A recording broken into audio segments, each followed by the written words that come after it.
নমস্কার, আমি মৌসুমী। আপনাদেরকে আমাদের চ্যানেল মনোরম মুহূর্তে আরও একবার স্বাগত জানাই। আশা করছি আপনারা সকলে ভালো আছেন এবং সুস্থ আছেন। আজ সকাল থেকে বেশ একটু তাড়াহুড়ো ছিল, তাই দুজনে সকালের খাবারটা খেয়ে নিয়ে তাড়াতাড়ি বেরিয়ে পড়েছিলাম বাজারের উদ্দেশ্যে। আমার বাড়ি থেকে রেবে, এলডি, ডিএম সবই 5 থেকে 10 মিনিটের দূরত্ব। তো বাড়ির সামনেই একদম লাগোয়া যেই রেবেটা ছিল, ওই 5 মিনিটের মতন ওখানেই চলে এসেছি বেশ কিছু বাজার করব বলে। তো প্রথমেই না, আগে বাজার করতে এলে আমরা চারিদিকটা আগে ঘুরে ভালোভাবে দেখে নিই। তো ওখানে ওর ডুমুরগুলো দেখছিল, কিন্তু বেশ শুকিয়ে গিয়েছিল, তো সেই জন্য আমরা নিলাম না। আর এই দেখুন কি সুন্দর লাল লাল স্ট্রবেরিগুলো। তো যা যা নিতে হবে সেগুলো মাথার মধ্যে অলরেডি চলছিল। তো চলে এসেছি আমাদের সেই ইমোশন জায়গা, চা। ঠিক আছে, আমাদের বিশ্ববিখ্যাত দার্জিলিং চা। এ তো পৃথিবী বিখ্যাত। আমার মনে হয় প্রতিটা জায়গায়, প্রতিটা দেশে দার্জিলিং চাটা পাওয়া যায়। তো ঝটপট দার্জিলিং চাটা আমি নিয়ে নিলাম ব্যাগের মধ্যে।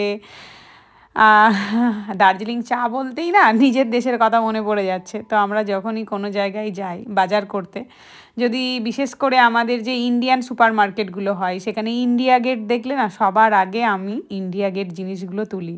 ওটা একটা আলাদা ইমোশন। আর এখানে কফি সেকশন, কফি বলতে আমার ব্ল্যাক কফিও বেশ পছন্দের, তো সেগুলোই দেখছিলাম।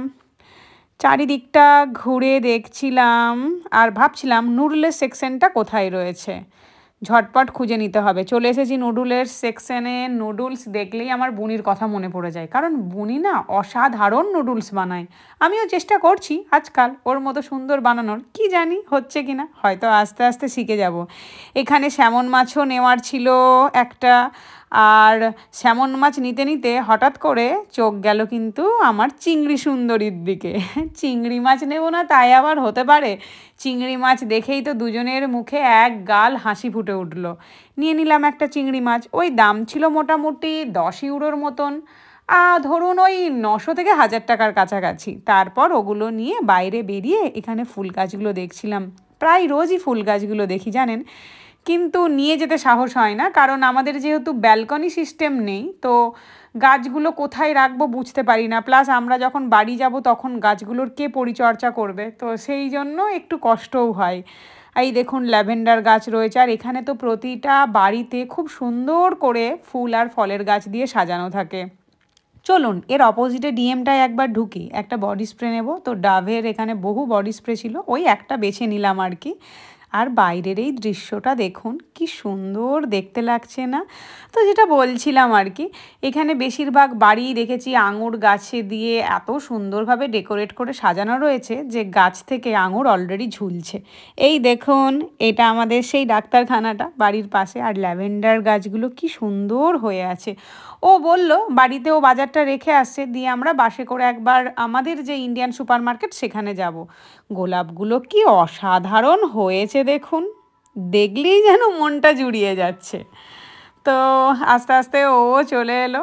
আমাদের এক্ষুনি বাস রয়েছে 2 মিনিটের মধ্যেই। তো আস্তে আস্তে দেখলাম আমাদের বাস চলে এসেছে।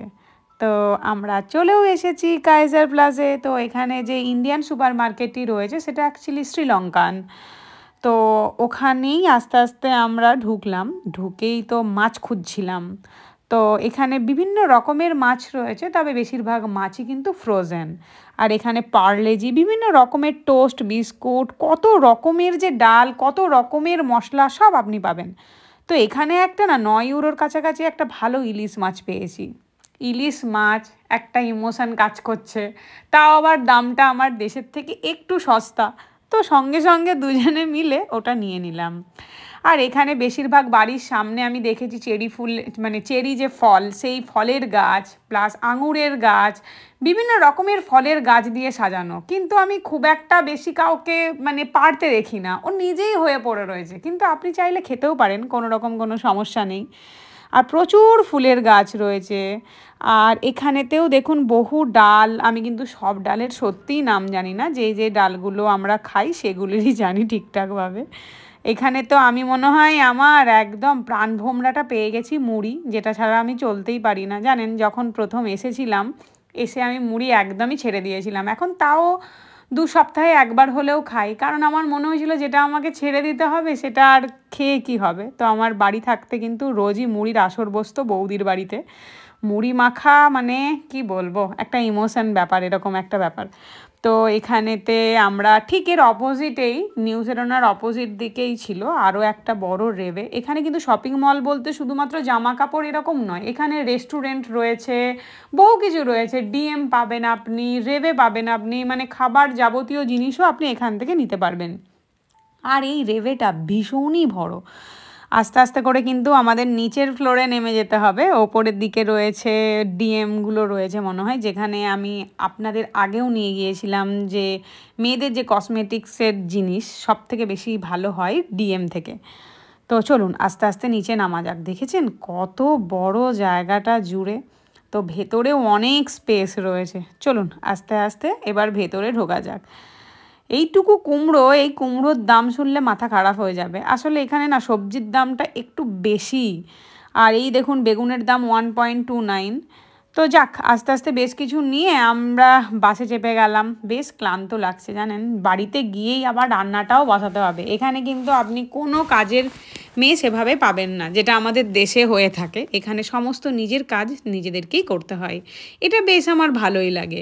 তো এসে ও আমাকে বলল ফলগুলো গুছিয়ে রাখছে, আর ততক্ষণে আমি রান্না কী করব সেটা আস্তে আস্তে ভেবে নিই। তো এই দেখুন কি সুন্দর তাজা ফল, এখানে অল টাইমই আপনি এরকম তাজা তাজা ফল পাবেন। কি সুন্দর দেখতে, যদিও আমার দেশের আম কাঁঠাল কিন্তু আরও বেশি সুন্দর। তো আজকে ভাবছি একটা খুব ইজি প্রসেসে রান্না করব। তো স্যামন মাছগুলো সঙ্গে সঙ্গে কেটে নিয়েছি, ভালোভাবে ধুয়ে নিয়ে ওর মধ্যে নুন, হলুদ, তেল, সমস্ত কিছু মশলা, আর হচ্ছে দিয়ে দিয়েছি টমেটো। শুধু রসুনটা কিন্তু এর মধ্যে আমি অ্যাড করিনি, কারণ রসুনের একটা আলাদা স্মেল আছে, সেই জন্য রসুন দিইনি। বাকি সমস্ত মশলা সুন্দরভাবে মাখিয়ে নিয়েছি। আর লঙ্কাটা একটু বেশি করে দিতে হবে, কারণ এই রান্নাটা একটু স্পাইসি ছাড়া ভালো লাগে না। তো এটাও আমি না কারোর দেখেই শিখেছিলাম, এই মুহূর্তে ঠিক আমি মনে করতে পারছি না। তো আমি আবার ব্যাকে দেখালাম, এইভাবে সমস্ত মশলাগুলো দিয়েছিলাম। তো এই রান্নাটার মধ্যে কোনো তেল, কোনো জল কিচ্ছু যাবে না, এইভাবেই জাস্ট সেদ্ধ হবে। ঢাকা দিয়ে দিয়ে করতে হবে, মাঝে মধ্যে একবার করে মাছগুলো উল্টে পাল্টে নিয়ে আবার ঢাকা দিয়ে দিতে হবে। মোটামুটি 20 থেকে 25 মিনিটের মধ্যে রান্না হয়েই যাবে। কালারটা তো দেখতে ভালোই হয়েছে, কিন্তু না খেলে কি করে বুঝবো বলুন তো। চলুন একটু খেয়ে দেখি কেমন হয়েছে। বেশ টেস্টি হয়েছে। দিন দিন কিন্তু আমার রান্নার হাতটা মনে হচ্ছে ভালোই হয়ে যাচ্ছে। আসলে সব কিছুই একটা স্কিল, যত বেশি প্র্যাকটিস করবেন। যাক, আজকে আমার ব্লগটা এখানেই শেষ করলাম। আপনাদের কেমন লাগলো অবশ্যই জানাবেন। যদি ভালো লেগে থাকে লাইক, শেয়ার, কমেন্ট করবেন। আপনারা প্রত্যেকে ভালো থাকবেন, সুস্থ থাকবেন।